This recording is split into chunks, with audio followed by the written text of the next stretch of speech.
क्या जियोपॉलिटिक्स और बदलती दुनिया के बीच इंडिया ने अपनी एनर्जी सिक्योरिटी का सबसे बड़ा मास्टर स्ट्रोक खेल दिया है? ग्लोबल टेंशंस के इस दौर में जब मिडिल ईस्ट का माहौल गर्म है, तब इंडिया ने अपने क्रूड ऑयल सप्लाईज को सेफ रखने के लिए एक ऐसी डील साइन की है जो आने वाले वक्त में गेम चेंजर साबित हो सकती है। दर्शकों, आज हम बात कर रहे हैं प्राइम मिनिस्टर नरेंद्र मोदी के हाल ही के यूएई यानी यूनाइटेड अरब एमिरेट्स विजिट के बारे में, जहां से एक ऐसी खबर आई है जिसने ग्लोबल एनर्जी मार्केट के कान खड़े कर दिए हैं। अब आपको सबसे पहले बताते हैं कि हुआ क्या। इमेजिन कीजिए एक ऐसी सिचुएशन जहां दुनिया भर में क्रूड ऑयल की प्राइसेस अचानक बढ़ जाएं या किसी वॉर की वजह से सप्लाई लाइंस पूरी तरह से कट जाएं। और भैया, अभी ईरान और यूएस की जंग तो चल ही रही है। ऐसे में किसी भी देश की इकोनॉमी कोलैप्स कर सकती है, लेकिन इंडिया ने इस चिंता का एक सॉलिड इलाज ढूंढ लिया है। पीएम मोदी के अबू धाबी विजिट के दौरान इंडिया और यूएई ने एक मैसिव एनर्जी पार्टनरशिप को फाइनलाइज कर लिया है। इस डील के तहत यूएई की नेशनल ऑयल कंपनी यानी ADNOC Abu Dhabi national oil company India के स्ट्रैटेजिक पेट्रोलियम रिजर्व्स में up to 30 million barrels crude oil store करेगी। 30 मिलियन बैरल, जी हां दर्शकों, 30 मिलियन बैरल इंडिया के लिए रिजर्व रखे जाएंगे। ये कोई छोटा मोटा नंबर नहीं है, ये एक पूरा समुंदर है जो इंडिया के एनर्जी क्राइसिस को डूबने से बचा देगा। Primarily the Abu Dhabi National Oil Company. These include agreements on enhancing UAE participation in Indian strategic petroleum reserves to a level of 30 million barrels, the establishment of strategic gas reserves in India, and long-term LPG offtake supply agreements. लेकिन आपको समझाते हैं ये deal काम कैसे करेंगी, इसमें नया क्या है। ऑयल तो हम हमेशा ही खरीदते हैं, पर यहाँ पर आता है ट्विस्ट। ये सिर्फ एक नॉर्मल बायर और सेलर की डील नहीं है। इस एग्रीमेंट के तहत ऑयल का ओनरशिप यूएई के पास ही रहेगा, लेकिन वो इसे स्टोर करेंगे इंडिया के स्ट्रैटेजिक स्टोरेज फैसिलिटीज में।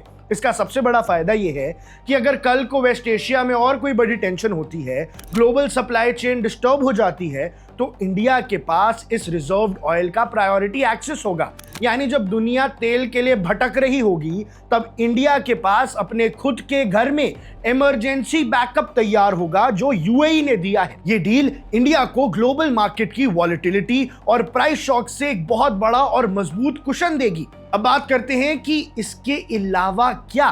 कहानी सिर्फ 30 मिलियन बैरल्स पर खत्म नहीं होती है। एक्सपीरियंस डिप्लोमैट्स जानते हैं कि दोस्ती जब गहरी होती है तो बिजनेस के दायरे भी बढ़ते हैं। इस विजिट के दौरान दोनों देशों ने इस पार्टनरशिप को और आगे ले जाने का प्लान बनाया है। फ्यूचर में इंडिया के लिए यूएई के फुजियारा पोर्ट पर भी ऑयल स्टोर करने का एक्सपेंशन देखा जा सकता है। इसके साथ ही सिर्फ क्रूड ऑयल ही नहीं, बल्कि स्ट्रैटेजिक गैस रिजर्व्स बनाने पर भी बात चल रही है और शॉर्ट टर्म रिलीफ के लिए लॉन्ग टर्म LPG सप्लाई की एग्रीमेंट्स पर भी पैक्ट साइन हुआ है, जो डायरेक्टली हमारे और आपके किचन तक सेफ और अनइंटरप्टेड गैस सप्लाई इंश्योर करेगा। The establishment of strategic gas reserves in India and long-term LPG offtake supply agreements. In the field of investment, the UAE has traditionally been a significant investor in India. यानी दर्शकों, UAE हमें gas भी देगा और हमारे लिए 30 million barrels का एक रिजर्व तैयार करेगा हमारे देश में। यानी वो अपना तेल हमारे यहाँ खड़ा करेगा कि भैया 30 मिलियन बैरल आप रख लो, कभी कोई दिक्कत हो जाए तो आप उसे यूज कर लेना। अब एक जर्नलिस्ट के तौर पर अगर मैं इसे एनालाइज करूं, तो ये डील सिर्फ एनर्जी के बारे में नहीं है, ये पूरे डिप्लोमेसी और ट्रस्ट का मामला है। यूएई का इंडिया के रिजर्व्स पर इतना बड़ा कमिटमेंट जताना दिखाता है कि उनका इंडिया की ग्रोथ और स्टेबिलिटी पर कितना गहरा भरोसा है और भारत के साथ उनकी दोस्ती कितनी ज्यादा मजबूत है। इंडिया और यूएई के डिफेंस और एनर्जी टाइज अब एक नए लेवल पर पहुंच चुके हैं। दुनिया बदल रही है, अलायंसेस बदल रहे हैं, लेकिन इंडिया ने सही वक्त पर सही मूव चलकर अपनी एनर्जी सिक्योरिटी को आने वाले कई सालों के लिए सिक्योर कर लिया है। अब दर्शकों, आपको क्या लगता है, क्या ये डील इंडिया को आने वाले ग्लोबल क्राइसिस से पूरी तरह बचा पाएगी? अपनी राय कमेंट सेक्शन में जरूर बताइएगा। अब देख रहे हैं वन इंडिया, मैं हूं आकर्ष Kaushik. Subscribe to One India and never miss an update. Download the One India app now.